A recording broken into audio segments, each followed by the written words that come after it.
día de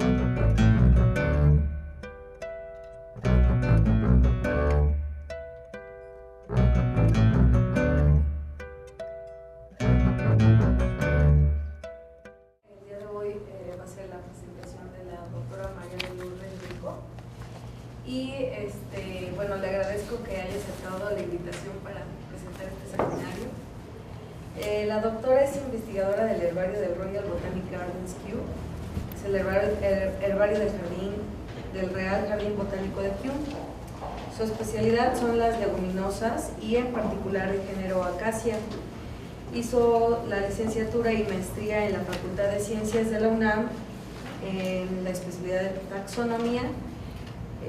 Después hizo un doctorado en sistemas de clasificación numérica en el Museo de Historia Natural de Londres y la Universidad de Southampton. Posteriormente obtuvo una beca postdoctoral en Kew, donde colabora desde hace 18 años.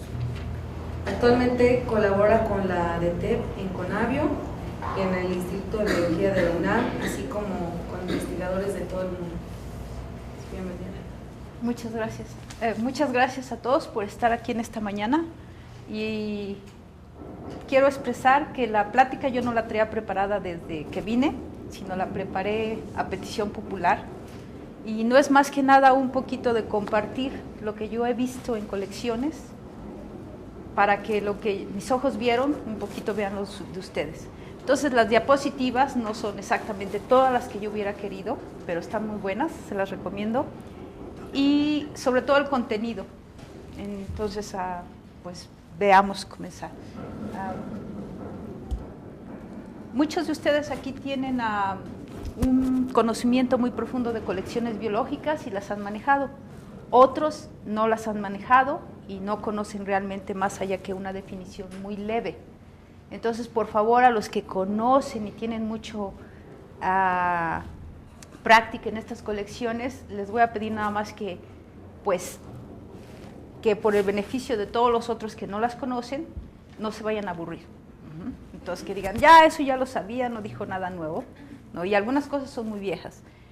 Yo traté más o menos de darle una estructura a la plática en 3 puntos. Primero, ¿qué es una colección biológica o cómo la veo yo? Segundo, ¿cuál es su valor?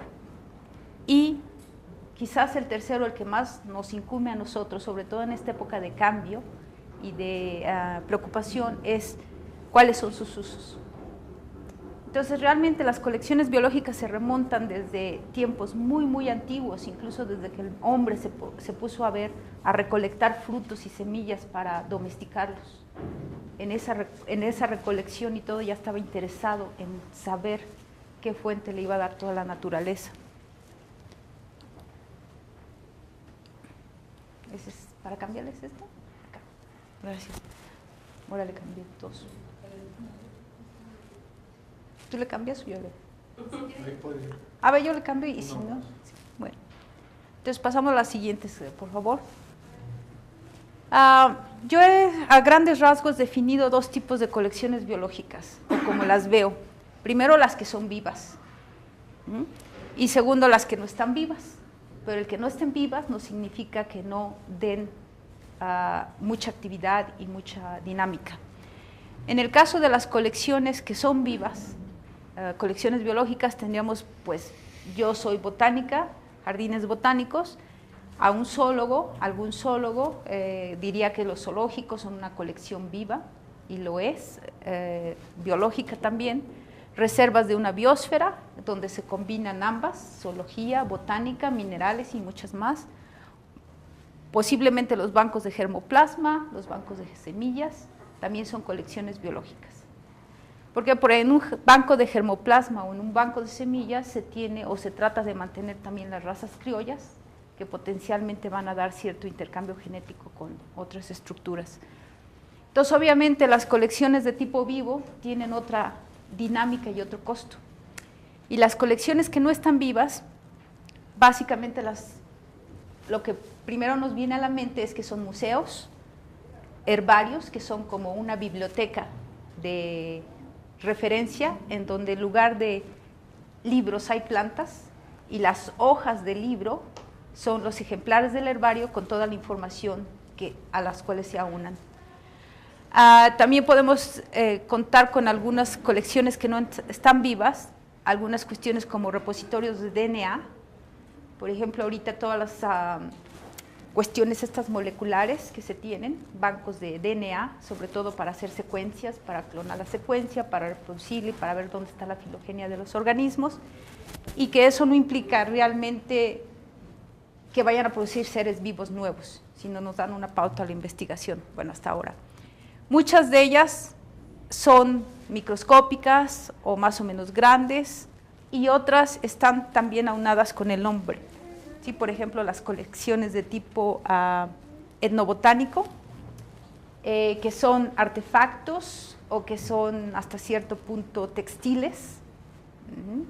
Algunas veces son también productos de animales. Por ejemplo, ustedes si van a la parte de antropología del Museo de Historia, la parte superior del Museo de Historia Nacional de Antropología en México, van a ver todas esas salas étnicas, y hay colecciones de textiles, antropológicas y todo.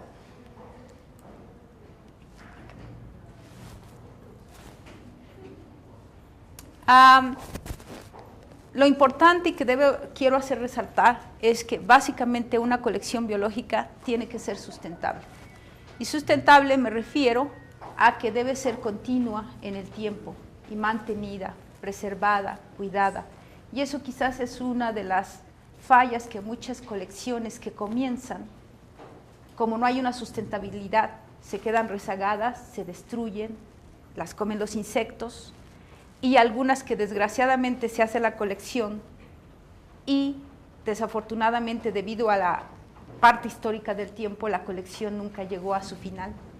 Por ejemplo, en tiempos antiguos, cuando los exploradores iban a las islas del Pacífico o a algunos lugares, hacían sus colecciones, todo documentado, y antes de llegar a la ciudad donde las iban a depositar, el barco se quemó o el barco fue atacado por piratas. Entonces, hasta cierto punto las colecciones que vemos ahora en día son colecciones que quizás han sufrido guerras, revoluciones y muchos otros tipos de incontingentes o eventualidades que las han hecho pues más valiosas. Entonces, una colección cuando se comienza siempre es continua y va moviéndose a través del tiempo, se actualiza, y si no se actualiza, pues queda rezagada y mucho del valor se pierde. A su vez, las colecciones biológicas muchas veces consisten de otras colecciones auxiliares. Supónganse ustedes si tienen una colección, en el ejemplo de los mamíferos, obviamente van a tener una sección que consta de pieles, otra sección que va a constar en materiales alcoholizados o con formalina para preservarlos, o cuestiones internas como las mandíbulas, que son muy importantes para las fórmulas dentarias de los mamíferos. Entonces, si ustedes tienen una colección de dinosaurios, no van a tener las mismas colecciones anexas de este tipo. Entonces, varía bastante.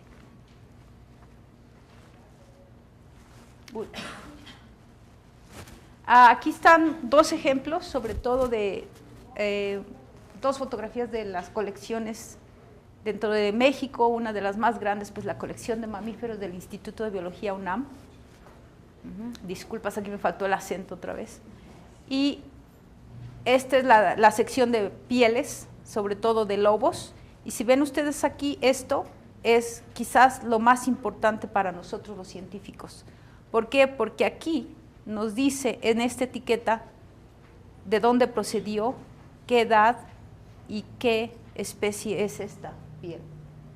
Y si yo voy a la sección de los cráneos, a lo mejor hay una cuestión conectada, así como ustedes ligan las cuestiones en la computadora, hay alguna conectada con un cráneo o con alguna otra parte del mismo animal. En el caso de las aves pues depende qué tipo de ave, muchas se consideran así taxidermizadas, y también si ustedes ven todas estas etiquetitas, para nosotros es lo que le da mucho el valor a este animalito, porque podríamos tener cientos de estos, pero si no tenemos los datos que acompañan a cada uno, es algo que no realmente tiene valor para nosotros mismos.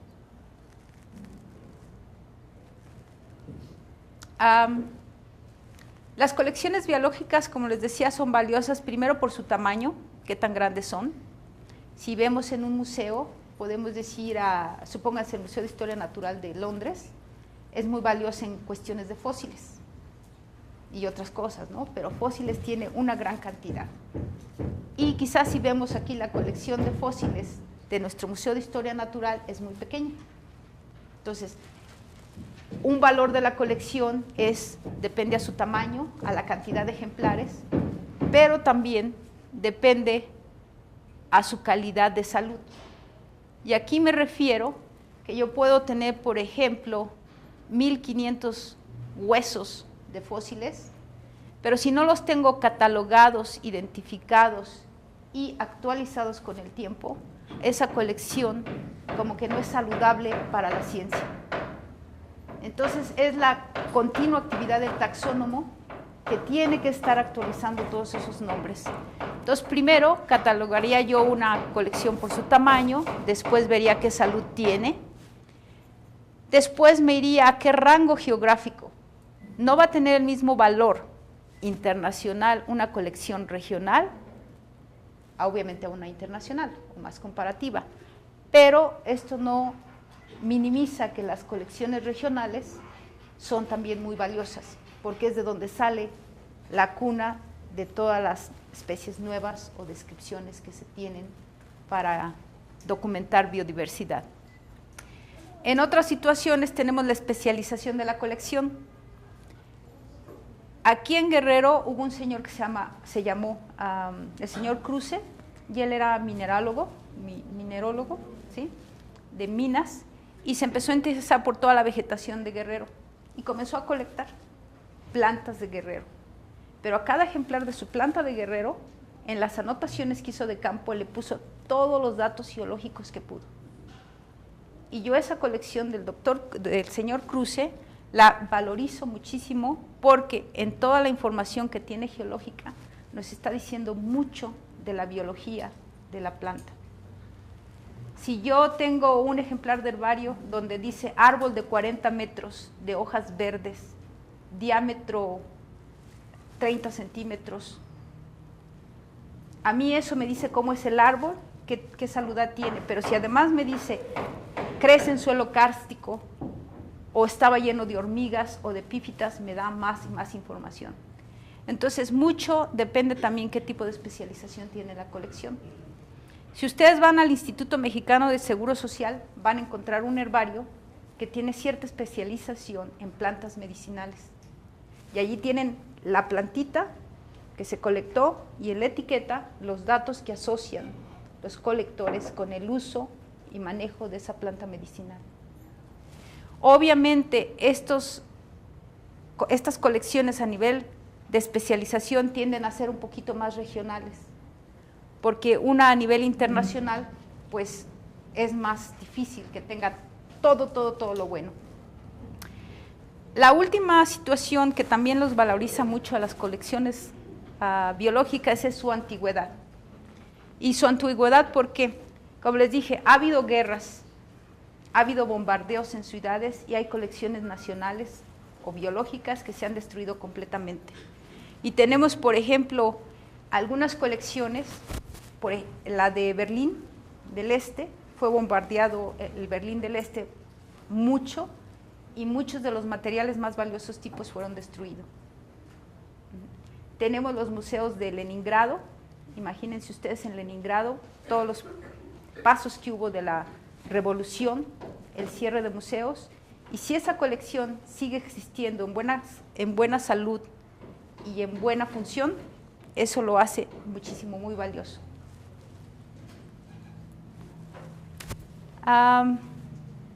Voy para atrás, ¿verdad? Bueno, esta era la que me salté, era también otra muestra de colecciones auxiliares, que a veces tenemos plantas y tenemos asociadas colecciones de frutos. Aquí está muy estético, no crean que así es como se guardan en cajitas y se les ponen sus datos, pero aquí trataron de ilustrar toda una diversidad del maíz, las gimnospermas, una Cesalpinia bonduc, que es una leguminosa, unas flores de loto y unos plátanos aquí. Y las conchitas, que además de la conchita a veces necesita la preparación de cómo era la rádula del animal o alguna otra situación. Eso es del Instituto de Biología también. Esto, bueno, yo ya no sé cuántas voy pasando aquí. ¿Esa era la que seguía? Sí, ¿verdad? Ya. Perdón. Bien, entonces si nos ponemos en contexto, vamos a ver que las colecciones biológicas son muy costosas. Y costosa me refiero a mantener una colección, cuánto tiempo se va a depurar, independientemente de lo que se trabaje con salarios o los trabajadores que tengamos allí, pueden llegar a costar varios millones, no nada más de dólares, sino también de libras. Y aquí tengo un ejemplo. Por ejemplo, tenemos, si vemos una colección como lo que es de Kew, que tenemos los ejemplares montados, estos son de más o menos los 1800 y fracción. Ajá. Están, como era papel muy caro, se ponían varios ejemplares en una sola espécimen y se les ponía una etiqueta aquí, otro dato acá, otro dato acá. Entonces el sellito decía a quién le pertenecían, la etiqueta, quién lo donó, quién lo recogió, parece ser Culterel, y los pedacitos. Entonces, independientemente de los salarios que les pagan a las gentes para procesar la colección al año, se tienen que pagar los materiales, se tienen que pagar las cajas donde se van a almacenar o las cajas donde también se van a preservar algunas más particulares. Estos ejemplares se depositan en cajas y estos, en este tipo de cajas en planito y estos en voluminoso. Y si ustedes ven, esto tiene una tapita de vidrio translúcida, todos los datos están allí y el equivalente en costo de esta caja son 30 libras por cada caja y esta también. Entonces aquí para guardar un espécimen son 30 libras por cajita y para guardar unos 50 especímenes de esta forma son otras 30 libras. Y eso porque se mandan a hacer en bulto. Entonces, imagínense todos los materiales, nada más para ir incrementando la colección, y sin tomar en cuenta el salario de 6 o 8 gentes o los curadores que las identifican, puede llegar a ser bastante costoso. Si tenemos materiales como estos, implican otro costo. Ustedes se acuerdan cuando vendían las aguas de limón y de Jamaica y todo eso. Bueno, ese es un garrafón de esos. Entonces, imagínense el tamaño de esto. Después, ¿dónde lo guardan? La renta que pagan, ¿dónde van a guardar eso? Este ya es más así tipo victoriano o el estilo victoriano, alargadito, como los que había más antiguos. Dice es 1871, creo eso. Tenemos, depende del animalito o la estructura. Aquí tenemos unos más grandes, otros están disecados. Y a lo que quiero hacer aquí el punto es, además de comprar los materiales, en lugar de las cajitas, aquí es el frasco. Este tapón está medio rústico, en la actualidad ya se usan de plástico o de cera, se sellan, allí se le ve el polvito, necesita más cuidado. El espacio irregular que ocupa esto, si los tuviéramos estandarizados y más acomodaditos, tendríamos que tener un edificio menos grande para acomodarlos. Entonces, a todo esto, estas colecciones que se empezaron en el pasado eran muy estéticas, muy bonitas, pero además eran poco prácticas si se pensaba a que iban a seguir continuas durante muchos años. Aquí hay, por ejemplo, no en la Ciudad de México, pero imagínense los tipos o los materiales que trajo el capitán Scott de la Antártica. Algunos están de este tamaño, en vidrio, imposibles de mover. Luego las tortugas disecadas, pues es una cosa así. Y las jirafas, pues, están más grandes. Entonces, cuando uno se pone de colector, tiene que pensar cuánto voy a colectar, cuánto va a durar y cuál es lo que quiero saber, ¿no? Y además, si tengo todo este garrafón con el animalito y el agua y el tapón, pero no tengo estos datos, no me sirve de nada. Pasamos a otra. En la realidad, ahora ya, por ejemplo, se trata de estandarizar un espacio, y este es un ejemplo de los compactadores que hay en Q. Esas son las cajitas que les estaba mencionando, cada una 30 libras, y dentro le cabe aproximadamente 50 especímenes en promedio. Imagínense, en el herbario donde yo trabajo son aproximadamente 8 millones de ejemplares, y nada más el movimiento que estamos haciendo ahorita de la colección de leguminosas hacia el nuevo edificio son 10.500 cajas de estas. Físicamente las estamos poniendo en carritos, llevándolas a las ultracongeladoras, 4 días a menos 40 grados centígrados, salen de las congeladoras, que son como refrigeradores de esos de carnicería, y se van a los nuevos anaqueles, parecidos a estos. Pero debido al espacio, en lugar de estas número de hileras, que son 8, tenemos 11. Entonces, si quiero ver la plantita de allá arriba, tengo que subir las escaleras para ver las 11. Y luego lo pesada que esté, no esté pesada. Eso me refiero. ¿A qué tipo de edificio va a continuar preservando eso? En tiempos antiguos, cuando se empezaron a hacer las extensiones del herbario, por ejemplo, la parte esta que conecta 2 corredores de las salas más antiguas, esta es de 1850, como 90, y los anaqueles obviamente son más modernos, se implementaron más herméticos y no hay compactadores y hay otro tipo de depósito, pero las cajitas siguen aquí solventando los problemas.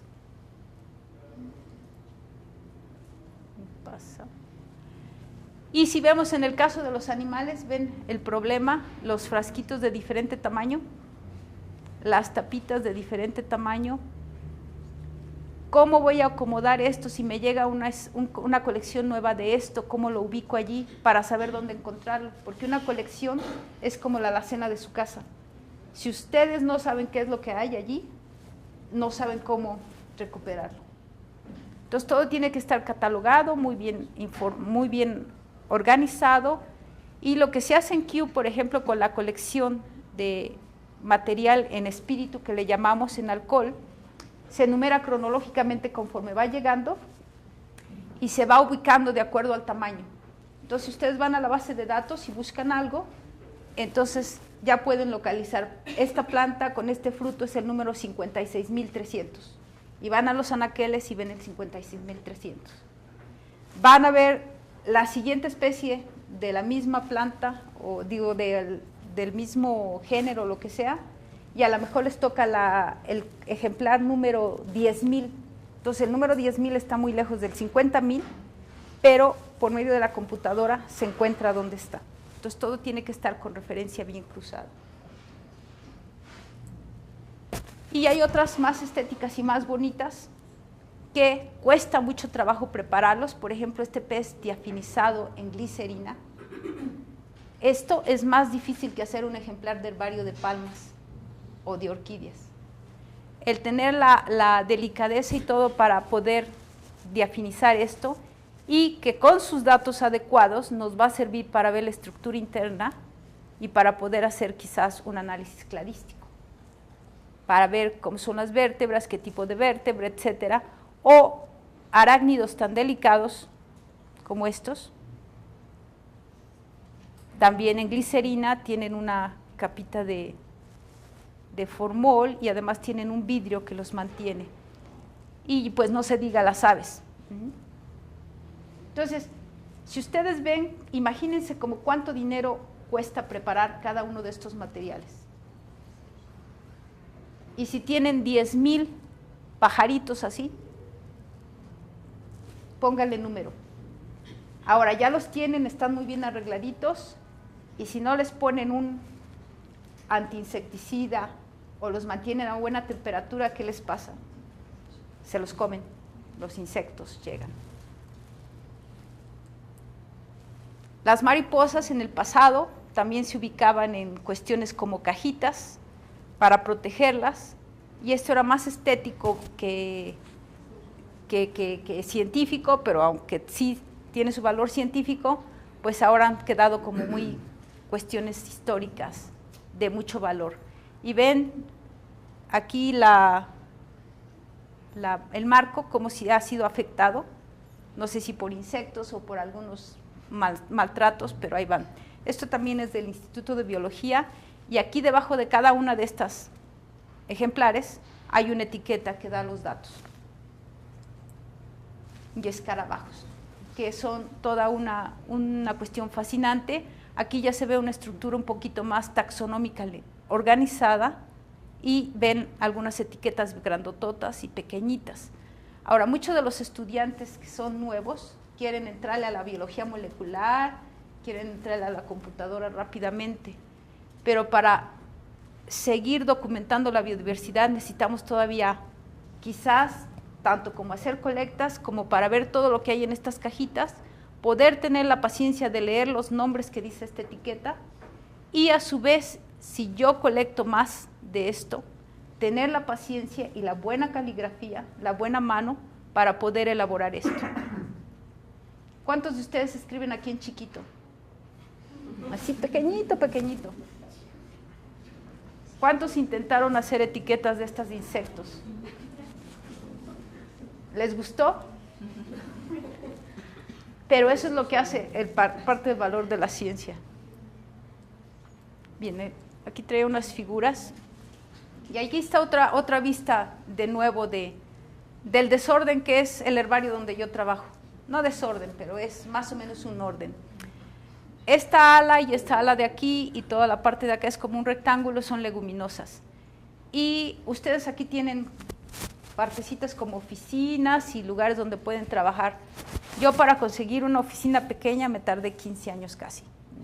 Entonces, independientemente de esos tiempos, había lugares así en los que trabajábamos, eso era nuestra oficina.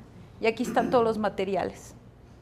¿Por qué? Pues que se acomoda uno al presupuesto, se acomoda uno a lo que hay, y como todo esto sigue creciendo, todas estas cajas que ven al lado son todos los materiales que ya no cabían aquí, en las blancas. Entonces, ven, siempre es un incremento constante y un mantenimiento.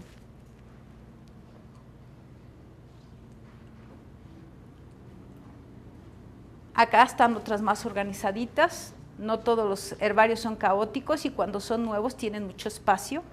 Este es el Instituto de Biología cuando empezaron a usar los compactors, por ahí en el 99, y esta es parte de la colección también de cómo están los insectos ya acomodaditos en el nuevo Instituto de Biología. Y aquí, para variarles un poquito a las fotografías, un dato que más o menos tengo yo de las partes que conozco. En la colección que hay de Kew Gardens, tienen más o menos 20,000 especies de plantas vivas. Esto me refiero que son especies, pero de ejemplares de esas especies hay cerca de 50,000. Es decir, de una especie puede haber 3 diferentes colectas o 5, y de todas se trata de mantener una, máximo 3 ejemplares por esas 20,000 especies, y sigue creciendo. Para solventar el costo nada más de lo que es investigación, no las plantas que van a entrar a la parte pública de recreación del público, se gastan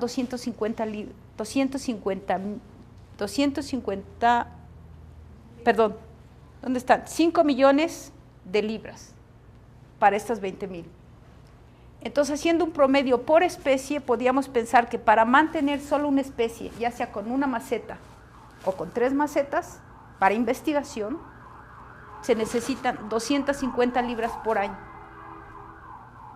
Y si ustedes tienen una investigación que requiere de 80 especies, ¿cuánto le va a costar? En términos de materiales, fertilizantes, replantación, que si le llega el insecto, las trampas de las cucarachas. Yo doy 2 horas de trabajo voluntario en los jardines y a veces pongo las trampas de las cucarachas, supónganse hoy, y en 2 semanas están llenas de cucarachas.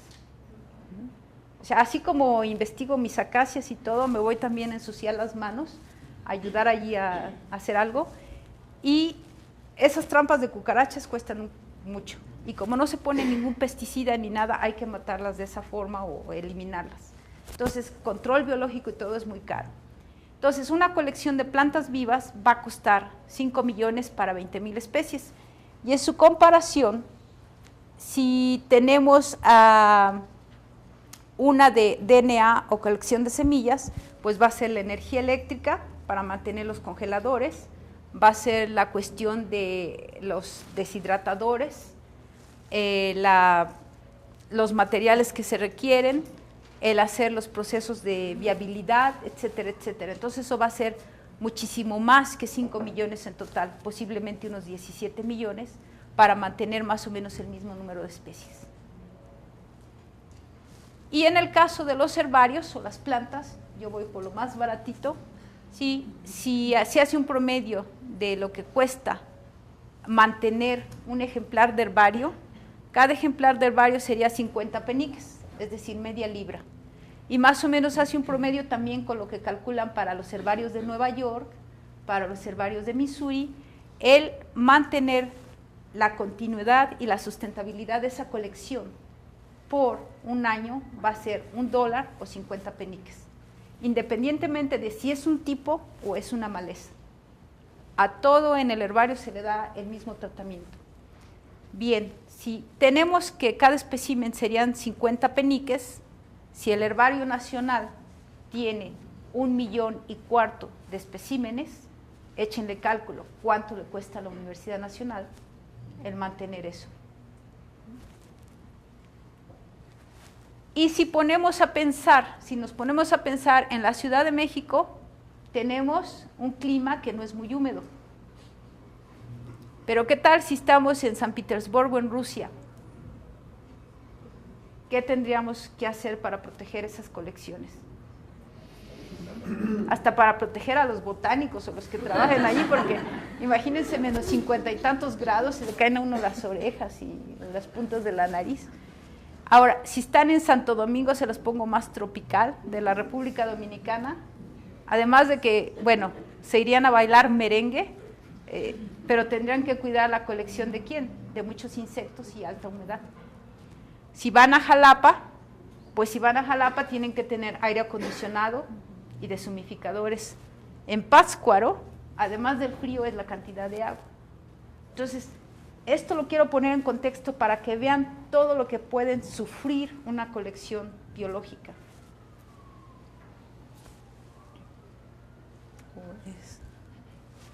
Bien, regresando un poquito a los herbarios, y les decía el tamaño, tenemos de los muy, muy grandes, nadie sabe cuál es el más grande. Se sabe que estos están entre los grandes, y este va más o menos por 8 o 9 millones, estos dos, que es el de Leningrado, bueno, de San Petersburgo ahora, el de París, del Museo Nacional de Historia Natural, el de Kew, que va por 7,5 millones, casi 8, el de Missouri, que quizás sean unos 5, y el del BM, que serán también unos 7 o 6. Pero nadie sabe por qué, porque no están computarizados, porque nadie los ha contado cuántos son. En otros herbarios más pequeños, más medianos, como los de aquí de México, que pueden ser el Instituto de Biología, son más o menos de 1 millón, 2 millones, algunos más, son los herbarios medianos. Ahora sí, de los herbarios más antiguos está el de Padua, que está en Italia, y después quizás el que lo siga es el de París. El de París oficialmente comenzó como el Jardín del Rey en 1635, pero se formalizó como jardín botánico asociado a su herbario allí el 10 de junio de, aquí le puse un número de más, perdón, de 1793, que fue cuando en plena Revolución Rusa, en plena Revolución Francesa, se estaba formalizando el jardín con su herbario. ¿Por qué? Porque siempre hubo una conexión entre la planta ya viva y cómo quedaba ya seca y cómo se iba a preservar para un futuro. Si ustedes tienen una colección viva, llega un momento en que se muere la planta. Y entonces, concomitado a los jardines botánicos, cuando empezaron, se empezaron a formar esos herbarios. Y en cuanto a museos, yo sí no sé los datos particulares, pero de los museos grandes tenemos, y muy importantes, el Museo Americano de Historia Natural de Nueva York y el Smithsoniano de Washington, en lo que refiere más a las Américas. Pero obviamente en París tenemos el de animales también, que es bastante grande. Entonces, si ven un herbario que data de esta fecha y que sigue existente, el valor que deben de tener esos ejemplares. Han pasado de todo, monjes, fríos, revoluciones, guerras, y ahí están. En México han pasado muchas cosas y los herbarios han crecido, han reducido, la importancia se ha visto mucho y a la actualidad hay más o menos 74 activos. Y se estima quizás que 3 millones de ejemplares son los que existen en esos herbarios. Y volvamos un poquito al de Padua para ver qué es lo que hay. Aunque este fue más antiguo o que se considera el existente más antiguo del mundo, hubo uno en Pisa, que fue iniciado un año antes, pero ese no persistió y fue mudado, entonces como que no aplica y se considera que el de Padua es el más antiguo. ¿El de cuál? ¿De Huasteca? También es... Bueno, la cuestión con esas cosas como... Lo que pasa es que, pues, claro, no eran ni se monjes, destruyeron. No. Nada de ese tipo, eran mexicanos. No, y eso es muy cierto porque se tiene ya los documentos de Sahagún y todo eso, también dicen que había jardines y zoológicos y todo, pero se destruyen y ya no queda evidencia. Bueno, estamos hablando de cosas más viejas. Sí, bueno. Parece que ha durado más. Y sí, bueno, vamos a ver, ¿no? El que está. Entonces, de Padua comenzó con unas 2,000 especies, sobre todo para facilitar el aprendizaje a plantas medicinales, que fue lo primero que empezó a atraer al hombre en cuanto a colecciones.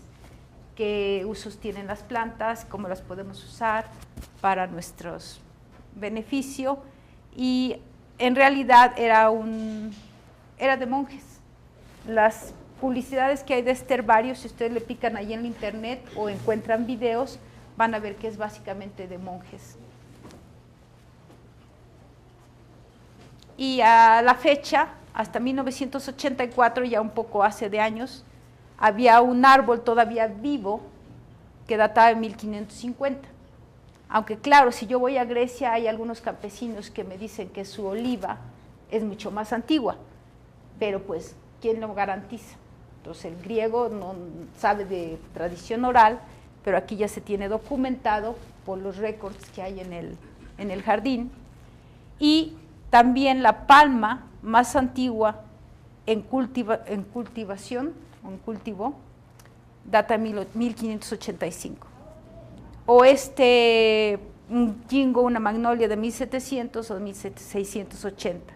Y en Kew también hay algunas plantas bastante grandes, bastante viejas, que se tiene la fecha realmente, cuándo se plantaron y qué edades tienen.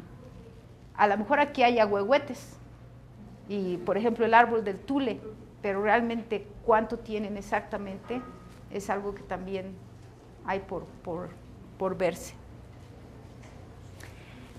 Una cosa que quiero marcar aquí, les decía que es una colección botánica, qué importante es, y más o menos cómo se originaron. En el pasado muchas expediciones reales tenían la comisión de ir a estudiar la parte de historia natural de algunos de los territorios. Pues ustedes ven muy bien, Darwin fue a explorar territorios para saber qué había, cómo había. Otras gentes también de la época victoriana lo hicieron, pero también ha habido gente que por naturaleza ha tenido ese amor y esa pasión de colectar y tener colecciones particulares. Este señor Miguel Lilo tenía mucha relación con gente alemana también, y él comenzó su colección de giloteca y de árboles y todo, y él vivía en Argentina, en Tucumán. Y mucho de su fortuna, él no tuvo familia, la ocupó en formar esa colección con su mismo presupuesto. Y en los 1940 pagó a muchos entomólogos e investigadores alemanes para que fueran a Argentina a colectar sobre todo esta parte exótica de los yungas que era Tucumán, que en la actualidad básicamente son cultivos de caña y cultivos de cítricos. Entonces era una flora muy rica allí de Sudamérica. Tucumán, a lo mejor ustedes se acuerdan porque fue donde nació Mercedes Sosa, si la ubican, y es la parte donde se inició la Revolución Argentina, de la República Argentina. Bien, el señor Miguel Lilo donó toda su fortuna para esa colección, y más o menos estas fechas él ya la había dejado con esta cantidad de tablillas, manuscritos, documentos, el herbario, que lo dejó como con 600,000 ejemplares, ahora tiene 720,000, y fue muy exitosa durante los 50. Y si ustedes van a la fecha a ver esto está en proceso de deterioro y está perdiéndose. Y ya hay tipos de Paraguay, de zonas que se exploraron, que ahora ya el material no existe en el campo. ¿Por qué? Porque muchas de esas regiones ahora, como les digo, son cultivos de caña y son cultivos de cítricos. Entonces, si esto fue un legado y que se formó como una fundación, muchas veces los gobiernos no pueden adquirir la responsabilidad completa de esas colecciones. Lo que se ha renovado en la actualidad y le está dando un poquito de auge es lo que es el museo, porque tienen fósiles y tienen algunos diagramas de cómo era la vegetación antes o cómo es todavía en algunas regiones de Tucumán. Y aquí más de lo que quiero decir es que ha habido gente que tiene una pasión y un sueño por formar esas colecciones, pero que si no hay esa continuidad, todo se pierde y todo se desperdicia. En estos ejemplares están en un edificio muy grande, muy antiguo, anaqueles que son de madera, que se están cayendo a pedazos, todos con vitrinas de vidrio muy bonitos, pero eso cuesta un mantenimiento muy grande. El edificio es muy húmedo y las plantas están muchas llenas de hongos. Y para evitar que los insectos lleguen, lo que ponen son kilos de naftalina. Yo allí salí 2 semanas después, mi computadora todavía está oliendo a naftalina. Andaba con gorro, porque hacía mucho frío, cubrebocas por la naftalina y guantes, porque los ejemplares se envenenan para evitar que los insectos así se los coman. Y las ventanas están abiertas y hay de todo allí, ¿no? Entonces, si no hay una responsabilidad de esa contingencia, de esa continuidad de la colección, se pierde. Si ustedes quieren saber ahora cuántas colecciones, por ejemplo, en cuanto a botánica hay de esta cuestión, tanto ya sea de jardines, hay otros recursos, pero en cuanto a herbarios, que es lo que yo manejo un poquito más, si quieren saber cuántos herbarios hay en el mundo, dónde, en qué se especializan, cuánto tienen, van a esta página que es del Index Herbariorum, y en línea, ya en electrónico, les dice que hay 3.990 herbarios en el mundo registrados oficialmente, en los cuales trabajan aproximadamente 10,000 curadores, 10,000 gentes responsables que se mantienen más o menos al día para tener esas colecciones sanas, y esto suma aproximadamente 350 millones de ejemplares de herbario disponibles para la ciencia. Y el Index Herbariorum fue iniciado como una iniciativa, fue iniciado en 1935 para tener esa dinámica, ese acceso para comunicarse entre ellos. Y una cosa muy bonita que hay entre los herbarios, que yo digo, es que se manejan intercambios. Entonces, para los especialistas eso facilita mucho. Si colecto 40 muestras de un árbol, puedo intercambiarlo con 40 herbarios. Lo que no sucede con muchos insectos, porque no estoy muy segura si son la misma especie, si son la misma localidad, o qué pasa, tiene sus discrepancias. Entonces, realmente yo veo las colecciones biológicas como repositorios de materiales naturales científicos. Muchas veces algunas colecciones de este tipo del material natural trataron de reemplazarse por cerámicas, por fotografía, por porcelanas, por pinturas, pero a una pintura yo no le voy a sacar los recursos que puedo necesitar para anatomía de la madera, para polen, para muestras de químicas o algo así.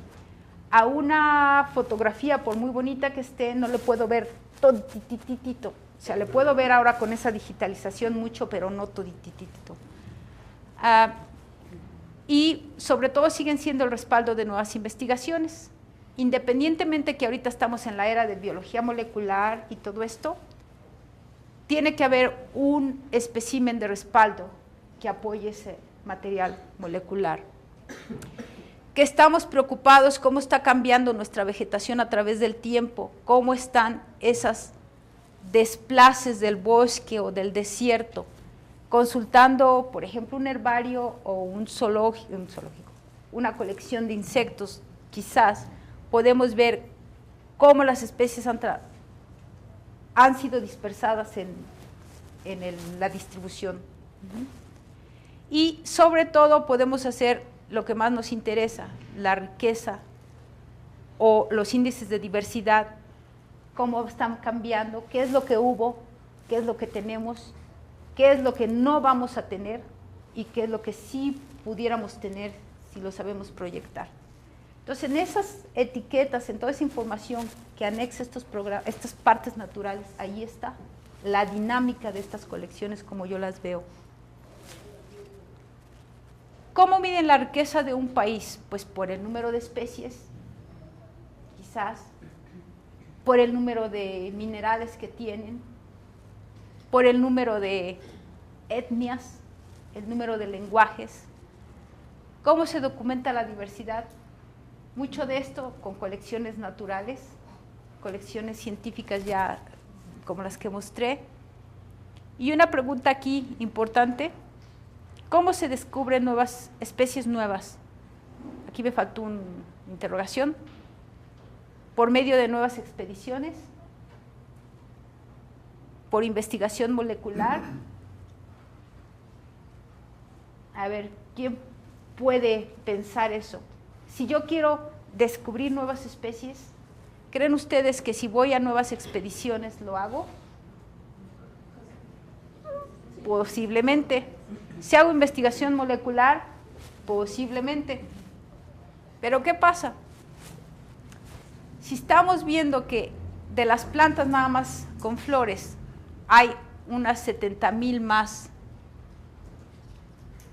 que están por describirse y en promedio se hacen unas 2,000 descripciones de especies nuevas, ¿ustedes creen que todas estas 2,000 salen básicamente de expediciones o de análisis molecular? No. La mayoría es que la mitad de estas aún están en las colecciones. Y sí, va un estudiante, se pone a detallar con un grupo y salen muchas cosas nuevas. Entonces, esas colecciones, imagínense mucho de lo que se ha perdido y en algunas que no se han rescatado, todo lo nuevo que había. En México había no tanta énfasis en esa perduración de colecciones, y en Sinaloa, supónganse, hubo un señor, González Ortega, que era también minero, o trabajaba en minas, y hizo una colección muy buena de Sinaloa y Sonora, de Sinaloa y Nayarit. Y como no había mucha capacidad para identificar los materiales aquí, muchos se los mandaba a Stanley o otros a otras personas. Y él guardaba uno para él. Y muchas de ellas, los duplicados, se fueron a otros herbarios internacionales, hubo muchos tipos, y la colección que él tenía en Sinaloa era valiosa por todos los tipos, casi todo era una especie tipo. Y en los problemas del 68 con los estudiantes, las tomas de universidades y institutos o casas, toda su colección se quemó. La quemaron. Todo eso se destruyó. Entonces, en muchas colecciones que nosotros vemos, vamos a un museo, vamos al herbario, ustedes pónganse a pensar cuánta historia tienen detrás y cuánta belleza todavía hay allí, cerrada y por estudiar. Y si quieren documentarse un poquito más, este agente son como 11 autores, y este es muy reciente, aquí traigo una copia del artículo si lo quieren ver. Se pusieron a analizar, a hacer un promedio. John Wood, que trabaja también para Oxford y para Kew, se puso a revisar estrobilantes de unas áreas básicamente de África, y entre su tratamiento, aquí me faltó una cosa, ya ven, 60 especies fueron nuevas simplemente de material que ya estaba colectado y estaba ahí en el herbario. Entonces, hicieron un análisis estas gentes, aquí tengo el artículo, si quieren se los dejo y lo fotocopian, no lo tienen, que en promedio una planta para ser descrita, para ser encontrada como nueva o no, se tarda de 30 a 40 años. Claro que hay unas que ya cuando la colecta uno dice, es que esto es nuevo, pero hay otras que en promedio van en esa categoría. Yo en una expedición que hicieron de Tailandia me trajeron 15 arquidendrons, y de 15, 6 son nuevos. Eso es de Tailandia. Y luego me trajeron 2 ejemplares de la India, y los 2 son nuevos. Me mandaron 3 fotos de Colombia, y también son nuevos. Pero allí el meollo es que me mandan las fotos, pero no está el material. No hay permisos de colecta en Colombia, y además están en una zona muy, muy específica. Entonces, quizás si estamos obstruyendo, no estamos capacitados a salir a una expedición, nos podemos ver en una colección científica que hay. Pero sí hay que hacer hincapié, si la planta o el animal no tiene sus datos, de dónde es, cuándo fue colectado, es algo que no nos sirve, y ya es la base. Y creo que eso es básicamente todo, y los agradecimientos a todos ustedes por escuchar, por venir. Como les dije, era una cosa muy informal. Las fotos son básicamente de Eli y de Carmen Loyola, porque yo no traje ninguna foto, y pues a todos los curadores, porque cada uno que va a un museo o una colección es como entrar así, Alicia en el País de las Maravillas. Empieza uno a verle la belleza. Yo me acuerdo cuando llegué al Museo de Historia Natural, aterricé en la mañana, fui, me instalé en el Consejo Británico, me dieron mis instrucciones, me compré un mapa y me fui al Museo de Historia Natural. A las 4 ya estaba yo allí, aterricé a las 11 de la mañana en Londres, y a las 4, no, antes como a las 2 ya estaba en el Museo de Historia Natural. Y me acuerdo, mi profesor en aquel entonces, Chris Humphries, dice, no te esperábamos hoy aquí, porque ellos sabían que aterrizaba ese día, pero yo estaba fascinada. Y entonces dice, bueno, te voy a llevar rapidito al museo para que veas. Y él traía 2 llaves así grandotas. Y con esas llaves en aquel entonces se abrían los 5 museos de South Kensington, que era el Victoria and Albert, el Museo de Ciencias, el Museo de Historia Natural, el de la Tierra, y no me acuerdo cuál más. Entonces, claro que no me llevó a todos los museos, nada más me llevó una partecita del Museo de Historia Natural. Yo prácticamente recuerdo que yo veía que él abría una puerta y así salían antílopes, calaveras de no sé qué, y pasábamos otra puerta y aves de todos tipos, y pasábamos por otra, me llevó a ver los tipos de Darwin, las tortugas esas, luego me llevó al cuarto del Spirit Room, y esas cosas así, focas completitas que se habían traído, hasta los huevos del pingüino y no sé qué historias. Para mí eso me dejó así. A las 4 dice, me tengo que ir porque tengo mi tren. Yo me quedé allí solita a un lado de la secuoya y dije, ahora sí puedo morir tranquila. Si me muero ahorita ya la hice. O sea, no había ni siquiera empezado mi doctorado, ya nada más de haber visto toda esa, así de rapidito, esa colección, me quedé así. Y eso me remontó cuando yo era niña, que tenía como 8 años, que mi prima me llevó al Museo del Chopo. Y estaban allí los frasquitos esos que les digo alargados. Y me acuerdo que ella me cargó porque yo no alcanzaba a ver las pulguitas vestidas. La colección de pulgas vestidas de los Rothschild. ¿Sí? No sé si ustedes conocen la historia de los Rothschild. Walter, que fue el más así. Se le considera hasta cierto punto padre de la conservación, ¿no, doctor? Comenzó a hacer su museo en Trin. ¿De qué conservación? Bueno, eran los tiempos que cambiaron. Sí, me acuerdo, llevé a una de mis sobrinas a ver el museo de Trin y me dice, ¿quién mató todos los animales? ¿Por qué los mataron cuando empezaron a ver? Y bueno, vaya. Pero muchas gracias. Nada más un poquito de compartir lo valioso que son esas colecciones que nosotros decimos tan muertas, pero que nos pueden traer a la vida. Gracias. ¿Y preguntas?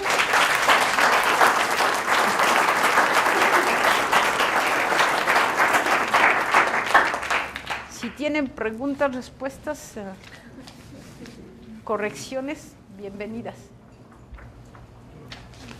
Y si no, me pueden mandar un correo electrónico y les puedo contestar lo que quieran. Yo creo que el comentario que discute mucho de esto, Lu, es que de esos alrededor de 350 millones de estaciones, menos del 5% son accesibles automáticamente. Automáticamente que... Pues sí, están digitalizados. No, sí. Menos del 5%. Lo cual hace realmente el trabajo de tener el acceso y de poder revisar Eso. Es una locura, ¿no? Sí, Entonces, yo entiendo que una de las cosas que habría que hacer, desde luego, es hacer una revisión de esos materiales, pero va a ser mucho más sencilla. Si es posible hacerla en forma automatizada. Pero de otra manera es una cantidad de información potencialmente importante que no hay manera de llegarle. Pues tenemos dos problemas, doctor, porque primero, muchos estudiantes no quieren entrarle al trabajo sucio. Y dicen, no, eso era de los tiempos de Linneo, ir a ver un material. Y el segundo, ya cuando se animan, pues obviamente usted dice las barreras. Si no tienen presupuesto para tener acceso a lo que está en Pátzcuaro, a lo que está en... Ya nada más hablando de México. No me estoy remontando que tienen que ir a Panamá o que tienen que ver los tipos de otras cosas. Ya es mucha limitante. Pues sí, pero ahí hay un problema de inicio. Yo no sé cómo se resuelve, pero yo creo que muchas de las instituciones grandes han tenido sus prioridades mal puestas. Puede Porque ser. una de las cosas que deberían haber hecho es realmente tener acceso a esto. Bueno, tenemos un ejemplo muy claro aquí, a 2 kilómetros Sí. en línea recta. Exacto. Pero, bueno. Una de las cuestiones que ellos han tenido, supóngase, yo estuve en el Museo de Praga, Prunici, que está de la República Checa, tiene uno que ir 8 millas en autobús, y pues yo no hablo checo, entonces ahí medio a señas, llego al lugar, y me sacaron 3 tambaches de plantas que no tenían etiquetas desde que se exploraron, de México y Bolivia. Alguien colector Stuck, y muchas cosas eran cosas que tardaron casi 100 y pico de años y no más para que yo les pusiera nombre. Pero no fueron intercambios, o sea, los No, colectaron. es que se colectaron muchos de esos museos muy grandes como París, Leningrado y todo, llegaron las expediciones y como era tanto y de todo el mundo, ahí está. Pero si no tienen ni siquiera etiqueta, yo creo que es como para ¿Qué se hace? hacer una fogata grande. No, lo que hicieron allí los 3 curadores que hubo no tenían etiqueta, se pusieron a hacerlas a mano de las libretas de campo del Señor. Bueno, tienes información. Sí, no, allí sí. Es otra cosa. Allí sí, Pero es una se me planta olvidó decir. México, colectada quién sabe cuándo y quién sabe dónde. Bueno, y en el pasado muchos de los colectores decían Córdoba, porque llegaban cerca de la estación del ferrocarril, o Fortín, porque era una parte de entrada de Europa, Fortín. Y ustedes, por ejemplo, que tienen que hacer la georreferenciación y todo, allí está problemático, porque esa es una colección histórica que existe, que nos da la evidencia de que eso estaba por el Fortín, pero qué tan lejos del Fortín. Pero no muy lejos, porque la gente no caminaba demasiado. Bueno, pero llevaban el burro y llevaban a quien le ayudaba a cargar. Pero lo más probable es que si alguien iba en burro, lo más probable es que iba con sentido de propósito, lo más probable es que sabía cómo hacerlo. ¿No? Ahora, la cuestión de la digitalización del material, obviamente, yo sufrí porque no podía yo viajar tanto, y ahora con la internet se pueden ver tipos de muchas partes del mundo, Claro. con lo de Global Plant Initiative. Claro. Pero cada imagen, en ese sentido, como la vemos y con la reglita, cómo la podemos medir, son en el promedio 470 megabytes. No, Entonces, pues, estamos sí, la hablando- capacidad, pues, claro. Ahora, Pero eso es más barato que viajar en avión. eso sí, a grandes rasgos. Pero también tenemos allá la cuestión que quienes lo digitalizan, tienen que digitalizar, no sé, 100 al día, ponerle los datos, son gente que tiene que capacitarse para entender la letra, para todo eso, y hay muchos especímenes que, pues como están sin nombre, no se sabe realmente si son valiosos o no valiosos. Y también hay material muy antiguo que no se puede digitalizar, ¿no? Porque se rompe, se deshace. Está allí, es que ya estuvo allí. Bueno, Pero sí, yo estoy de acuerdo que hay que darle un poquito más de hincapié, de menos fotografías que la gente pueda acceder. Lo que hay que hacer ¿Qué? es automatizar esas cosas. No, pues es lo que yo estoy haciendo mucho proselitismo a las voluntarias que tengo, que son 3. Sobre todo estoy haciendo hincapié con colecciones mexicanas. Sobre todo lo que aquí tenemos pues deteriorado o que no está completo. Muy bien, pues. Ya nomás quería hacer un comentario porque una de las cosas que se mencionó es que el elemento geográfico es uno de los, pues, de los rubros, ¿no?, más importantes, pues.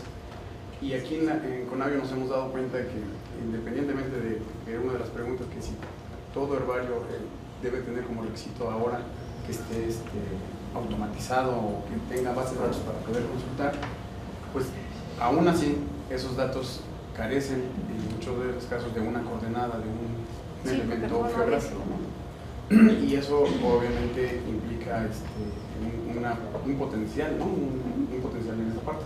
En Conavio hemos hecho casi 1 millón, hemos revisado casi 1 millón de localidades, 980,000 o algo así.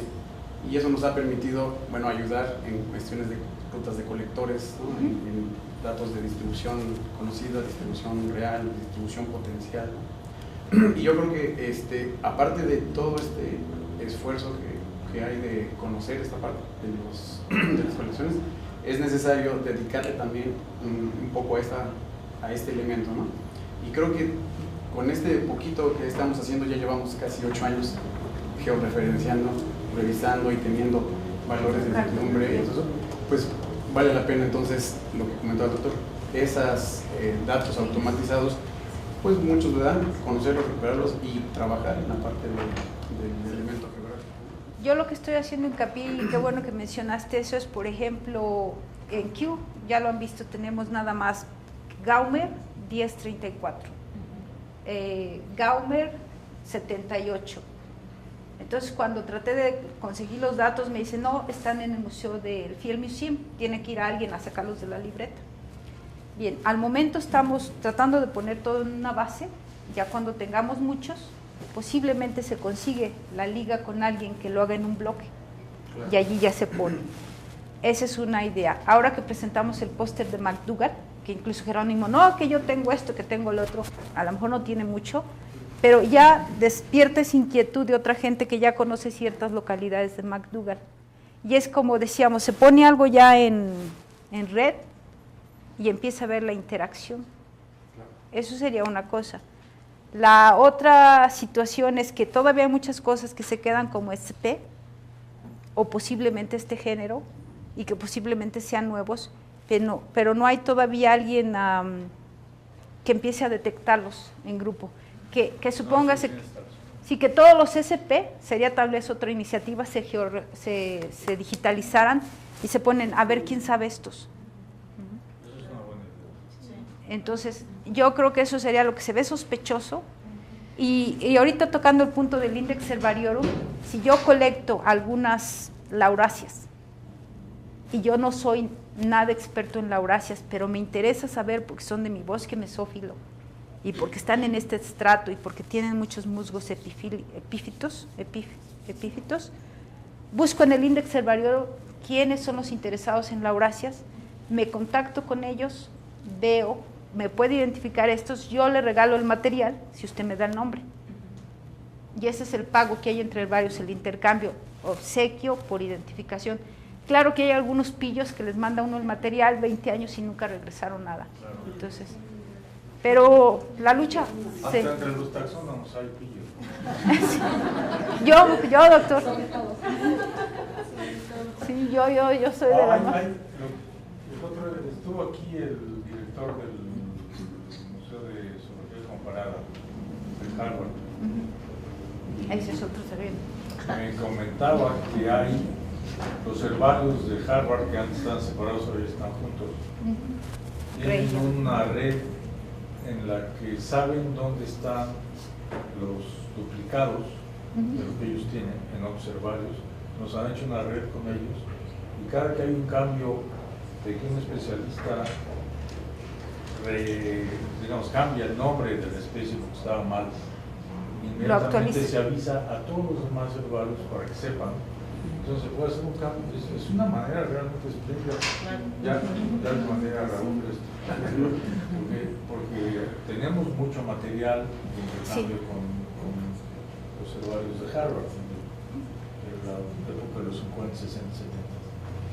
Y bueno, tener ese mecanismo en el que un especialista que sí va a Harvard, pero quién sabe si quiere venir acá, puede ayudar a, digamos, a control remoto, A ellos. para revisar el material que tenemos.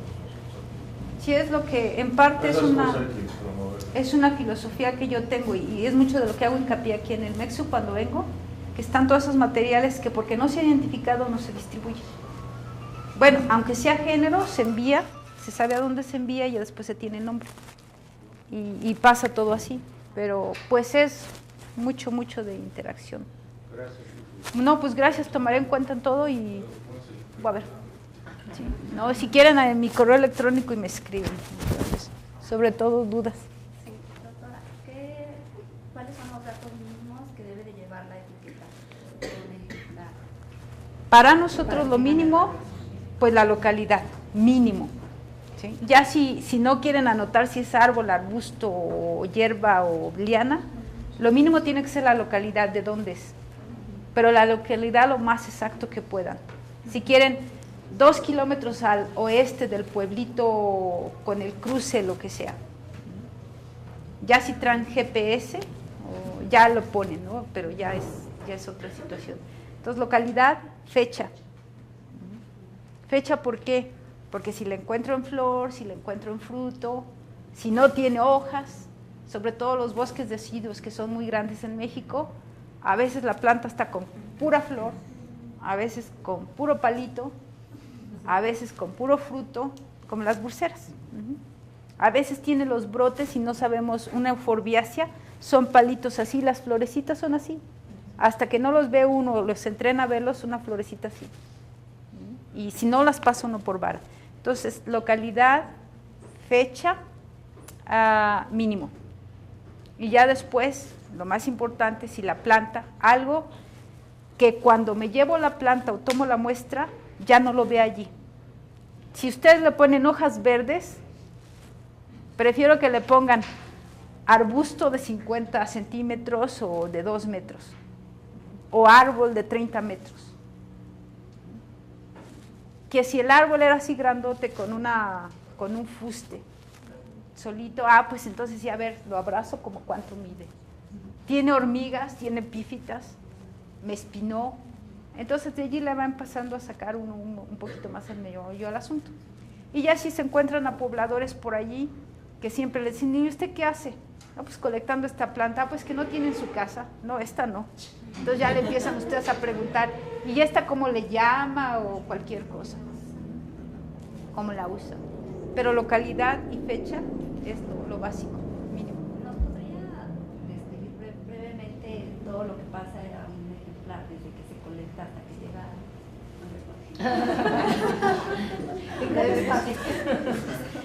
Desde que se colecta. Bueno, primero, ustedes lo colectan, lo cortan, lo herborizan propiamente y se procura que se seque completito. Ya después de que lo colectan, y yo creo que se tarda un buen tiempo, lo llevan a donde va un herbario, tiene que fumigarse antes de entrar. Ya que se fumigó, pasa al proceso de identificación. Entonces pueden tener ayuda o lo pueden hacer por ustedes mismos o ya más o menos saben dónde está. Ya que se identifica, si tienen 20 ejemplares de uno, ustedes si quieren dejan uno donde quieran y los demás se distribuyen. Por derecho, si están colectando en un país extranjero, tienen que dejar el primer juego de su material allá y se traen todo el resto. Entonces ya dejaron uno allá. Entonces ya que lo identifican, le mandan el nombre y los datos de la etiqueta a aquella persona donde se quedó. Y ya después pueden decir que se distribuya a tanta gente, a tantos herbarios o a donde quieran. Y pasa a formar parte del acervo, pero tiene que montarse. Después de montarse, se tiene que poner en el lugar exacto, no nada más así se avienta, porque es como les decía, una cena en su casa, deben de saber dónde queda el azúcar, dónde están los frijoles, dónde está todo, para saber de dónde lo sacan. Si quieren que funcione bien, claro que si no, nada más ponen todo allí, se la pasan buscando, pero imagínense, ya 1 millón de ejemplares ya tienen que tener, y allí se queda, hasta que más gente posiblemente vienen, dicen, ah, pues no es esto, porque aquí no le vieron bien este detalle y es otra especie. O porque en los tiempos de Stanley se tenía otro conocimiento más aislado de las plantas y ahora ya se ve todo un rango, entonces ya se cambian los nombres, se actualiza. Entonces no sé cuánto tiempo en promedio, pero puede ser de poquito o 20 años y no pasa nada. Por ahí había otra pregunta rapidito. Sí, la genética molecular está como muy claro que jardines, herbarios son fuente muy importante para grandes patrones filogenéticos, ¿no? De estudio. Pero a nivel de especies, ¿qué tanto ha afectado la chamba diaria de identificaciones, de cambios de decisiones, modificaciones de sistemas? ¿O realmente el día a día sigue siendo muy como antes? ¿O lo molecular sí está transformando prácticas de identificación? Depende la tasa de diversificación del grupo. Yo he aprendido eso. ¿Por qué? Tenemos que a nivel de familia ha habido toda una revolución, no 100%, pero sí en muchos grupos. Por ejemplo, algunos grupos de la clasificación de Cronquist se mantienen, otros de Dahlgren, todo eso, con el APG3. A nivel de género, sí ha habido mucha modificación también, porque es también una velocidad genética que podemos ver más fácil el cambio. Yo cuando colectaba en mis tiempos mozos, a todo lo que tenían 3 foliolitos le ponía fasciolos. No, le ponía desmodium, a todo.